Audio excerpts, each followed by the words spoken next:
Hey everyone, welcome to my channel. Today in this video, I will discuss with you research process कि research process होती क्या है। Research process में हम क्या करते हैं, रिसर्च के बारे में जानते हैं। तो रिसर्च प्रोसेस का सबसे पहला टॉपिक क्या है कि रिसर्च के टॉपिक को चूज करना, कि हम रिसर्च को कैसे चूज कर सकते हैं। रिसर्च के टॉपिक को ध्यान रखते हुए रिसर्चर को सबसे पहले क्या करना पड़ता है कि जो वो टॉपिक चूज कर रहा है रिसर्चर, या जिस प्रॉब्लम पे वो कर रहा है, वो ना ही ज्यादा बड़ी होनी चाहिए ना ही ज्यादा छोटी। रिसर्च की जो प्रॉब्लम है वो क्लियरली समझ आनी चाहिए, उसके लिए ज्यादा हमें स्टेप्स ना करने पड़े, और जो हम रिसर्च कर रहे हैं उससे प्रॉपर नॉलेज भी मिले और प्रॉपर टाइम के अंदर वो रिसर्च कंप्लीट हो जानी चाहिए। N efficient research study begins with the research topic. जो एक अच्छी रिसर्च होती है उसका एक रिसर्च टॉपिक होता है। सबसे पहला वाला हम स्टेप कर रहे हैं रिसर्च टॉपिक को सिलेक्ट करना। रिसर्च टॉपिक इस तरीके से होना चाहिए कि अगर कोई आगे फर्दर रिसर्च करे तो वो इजीली कर सके, और रिसर्च टॉपिक से रिलेटेड हमारे क्वेश्चंस होने चाहिए। रिसर्च प्रोसेस, रिसर्च टॉपिक से रिलेटेड ही हम रिसर्च को डिजाइन करेंगे, उससे रिलेटेड ही हम क्या करेंगे, डेटा कलेक्ट करेंगे। Next is defining research problem. Number 1 is selecting the research topic. हमने रिसर्च का टॉपिक सिलेक्ट कर लिया। Then defining the research problem, हम क्या करेंगे, रिसर्च की प्रॉब्लम्स को सिलेक्ट करेंगे। अब रिसर्च का हमने टॉपिक चूज कर लिया, अब उसमें हमें क्या क्या प्रॉब्लम्स आती है, रिसर्च प्रॉब्लम को सिलेक्ट करना। Research problem should be clearly defined, and research की जो प्रॉब्लम है वो इजीली डिफाइन होनी चाहिए।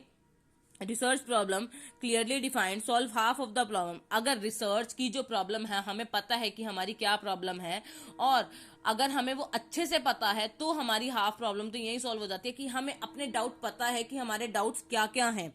देन हम अपनी रिसर्च प्रॉब्लम के बारे में चेक करेंगे कि हम उसे कैसे कैसे दूर कर सकते हैं। जैसे research problem for poor sales is a difficult task, कि अगर एक कंपनी है उसकी सेल्स पुअर हो रही है, उसके प्रोडक्ट नहीं बिक रहे, तो इसको जानना रिसर्च प्रॉब्लम के बारे में, हाँ, कि हमारे सेल्स नहीं हो रही, तो ये डिफिकल्ट टास्क है।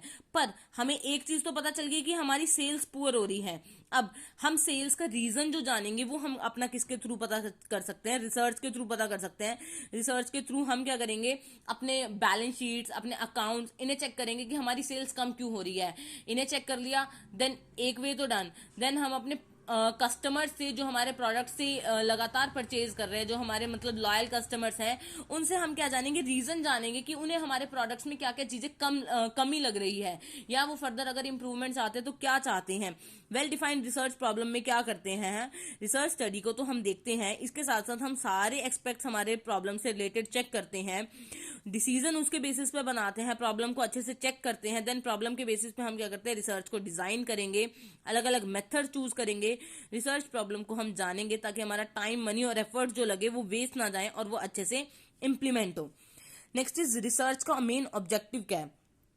थर्ड था रिसर्च का ऑब्जेक्टिव। रिसर्च का मेन ऑब्जेक्टिव क्या होता है कि वो क्या कर सके, हमारी जो इन्फॉर्मेशन है रिसर्च को कंप्लीट करने में उसे इजीली प्रोवाइड कर सके।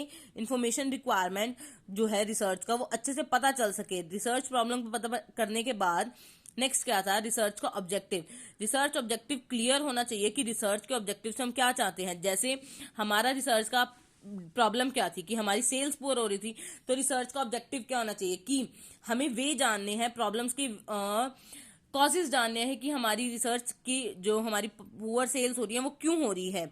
इसके बेसिस पे हम क्या कर सकते हैं, रिसर्च के ऑब्जेक्टिव को जान लेंगे। इसके रिमेनिंग पार्ट्स मैं नेक्स्ट वीडियो में डिस्कस करूंगी, उनका लिंक डिस्क्रिप्शन में शेयर कर दूंगी। अगर आपको चेक करना है तो आप वहां से चेक कर सकते हैं। Stay tuned for more videos. Thank you for watching.